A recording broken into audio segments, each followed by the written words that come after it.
Ibinahagi ng mga nakatrabaho ng SB19 sa music video ng Visa ang kanilang naging karanasan sa Mahalima. Ikinuwento nila ang mga behind-the-scene na pangyayari at kung paano naging makabuluhan at masaya ang proyekto kasama ang grupo. Ayon kay Ever Barcenas, grateful to have been the interviewer for SB19's newest music video Visa, this one feels different. This isn't just about traveling abroad, it's about being qualified but still denied, being globally competitive but still questioned, being world-class yet treated like you have to prove yourself twice as hard. Sometimes, just because of your passport, even artists as big as SB19 experience barriers. What more for ordinary Filipinos chasing opportunities outside the country? Visa speaks for every dreamer who has ever been not approved despite being more than capable.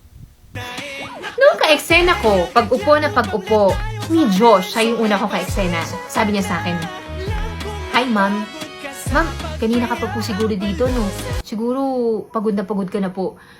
Kamusta ka po?" Alam mo, sobrang nakakatuwa. Kasi hindi ko na-expect na ang dami-dami niya agad tanong. Tapos alam mo na pagod na dahil sayaw na sayaw. Pag upo sa harapan mo, ganun agad yung tanong. Makikita mo talaga na napakabusilak talaga ng puso ni Diyos. Bukod sa napakagwapo niya, grabe. Kaharap ko, ay talaga naman. Kahit mas matanda ako sa kanya, talagang mapapawaw kaya talagang mapahanga ka talaga sa kanya. Kaya siguro, na-share ko talaga tong experience ko sa kanila. So yun, nasagot ko na sa kanya, hindi naman, gantong oras lang at na-enjoy ko naman. Tapos sabi ko sa kanya, ikaw siguro, sobrang pagod ka na, no?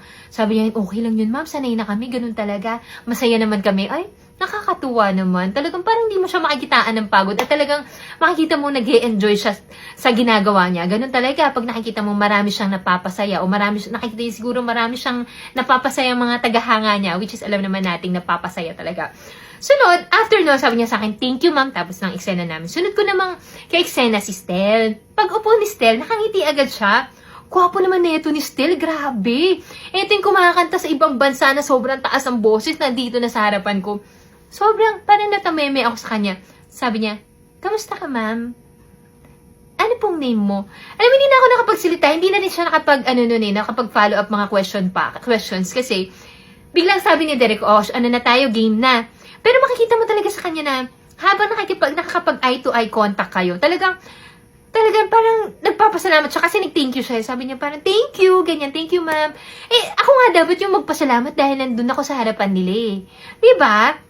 So yun, talagang sobrang nakaka-amaze kasi talagang extraordinary sila kasi talagang inaalam nila yung nararamdaman ng kapwa kapwa Pilipino nila o kapwa artist nila eh. Kung talaga bang okay sila, okay yung ka-eksena nila, yung ka-shoot nila, alam mo yun, talagang ay, ang babait naman ng mga to. Talaga naman, kahit na sobrang sikat na sikat sila, talagang napaka-low-key nila at makikita mo sila na humble. Alam mo kung bakit? Kasi, nung wala pa, hindi pa nagtitake, nandoon na ayos pa yung mga gamit na gagamitin sa shoot. Nandoon sila, nag-uusap-usap, ang saya-saya. Tapos sakit pinapanood ko lang sila, parang ordinaryong tao lang na parang, kahit si Sitam, hindi maiinis kasi hindi ka mai-intimidate sa kanila eh. Kasi makikita mo sa kanila na parang paano ko ba i-explain? Na parang, pareho lang kayo. Na, kasi sa bawat eksena, sa bawat shoot na ginagawa ko, alam naman natin, syempre, bilang manlalabas, alam naman natin na mga nakaka-eksena natin, talagang kagaya nila, mga sikat na sikat. Siyempre ako, pag nasa shoot, tahimik lang ako eh. Lalo na kung nandyan yung mga sikat na artista, baka nagsisasa sa ulo, kaya tahimik lang tayo nakayuko. Sa kanila, hindi ko na-feel yun. Ang na-feel ko lang sa kanila, na parang, ang sarap nilang maging friend.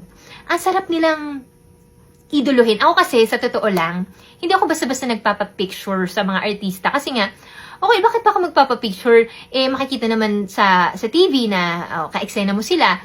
Yun na yung memories na makukuha ko. Sila parang talagang, uy, papicture tayo. Parang, ang sarap yung ipagyabang kasi parang mga lang kayo, ordinaryong tao na hindi yung pinapalabas sa TV na sobrang sikat. Parang alam mo yun, habang kasama ko sila, parang kaibigan mo na sobrang close mo na, ganun yung mafe-feel mo sa kanila. Ganun sila siguro yung energy na pinapakita nila sa bawat kasama nila sa studio nung time na yun. Sunod naman naka-eksena ko nga, si Justin naman. Si Justin kasi, kung makikita niyo sa music video, may baby shark sa harap, sa tabi niya. So, yung eksena nila ni baby shark, ako nasa harap lang niya, sa kanya nakatutok yung camera. Dumaan sa harap ni Ken. Si Ken, busy nagsi-cellphone. Tapos nakita niya yung bata, batang dumaan. Kumana siya, ang cute, sabi niya ganun. Tapos sinundan niya yung bata, tapos habang eksena ni Pablo, tsaka yung cute na si baby shark, video siya, tapos ganun siya. Cute mo naman. Sobrang gigil siya. Makikita mo, ang hilig pala niya sa bata. Sobrang cute. Sobrang cute talaga yung reaction niya talaga, na tuwang-tuwa siya doon sa bata hanggang sa pumunta na doon sa parents yung bata. Parang nagte-thank you siya kasi nga, nandun yung bata. So, tapos na eksena namin ni Pablo, sabi rin ni Pablo, thank you po. Sunod naman, nakakatuwa, after naman namin ni Pablo, sabi ni Direk, interviewer, Miss Ever, pack up ka na po, thank you so much. Alam mo, sabi sa akin ni Pablo, sinundan niya ako ng tingin habang pagtayo ko. Thank you, ma'am. Thank you so much. Thank you po. Thank you. Sobrang nakakatuwa sila kasi ganun pala ugali nila bawat isa, na ina-appreciate ka nila, na sobrang nagti-thank you sila sa'yo. Dahil nga nandun ka. Alam mo yun, sabi ko, grabe naman, babait na mga to.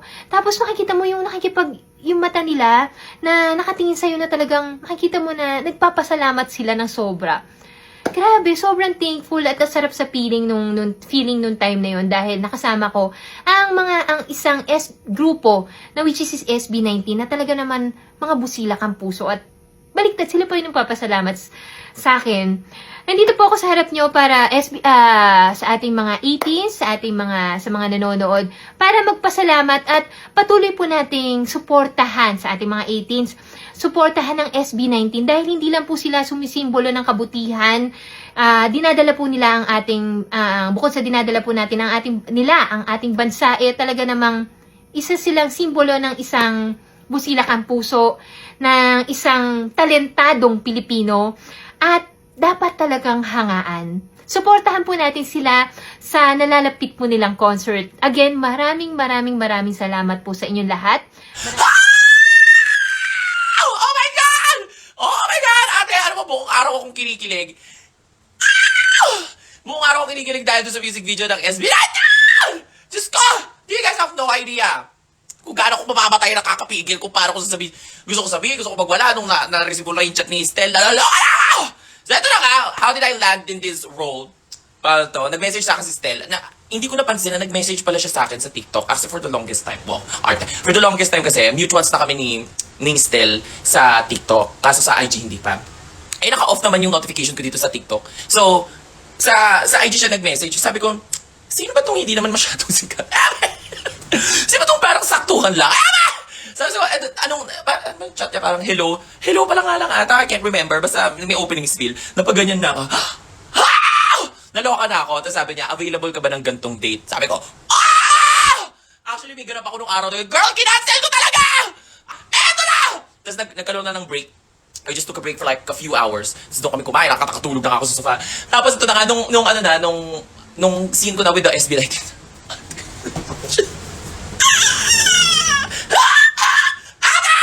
gwapo nila! Sobrang gwapo nila! Ang gwapo nila! Ito pa ang pinakaunang scene. May scene doon na parang nakapila sila. Ang pinakauna si Josh. Parang yun yung una. So syempre, bago mag-lights, camera, action, ipoporma na namin yung itsura namin. Lights, camera. Tapos magkatingin lang kami ni Josh. Nag-ovulate ako. I felt like I was capable of giving birth! Tapos may isa pa akong scene with Pablo naman. Ang ganap ko naman is, nandun yung sa music video, yung binigay ko yung yung taray-tarayan yung atake ko. Binigay ko yung passport niya na deny. Tapos yung pag gano'n yun, may mabahong lumabas. Yun.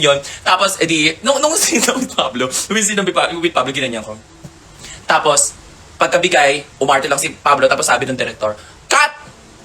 Ate, napasigaw talaga ako kasi magkatitigan kami ni Pablo. Pagtingin ko kala direct, ang gwapo ni Pablo! Lahat kami tawa ng tawa doon sa set. Tawanan lang. Kasi kinuha nila ako because of my personality. Siyempre, I'm gonna put my personality in there as well. Pumayag naman sila for me to execute it the way how I wanted to. Siyempre, nandun naman yung mga directions niya. But, kachikaan ko talaga si Stel. Stel, I love you. Thank you for the trust. Everyone was so nice from the wardrobe, from the makeup art. Halos lahat kakilala ko doon, ate! If you enjoyed this story, don't forget to like, share, and subscribe to stay updated on the latest news and behind-the-scenes stories. Thanks for watching, and see you on the next video.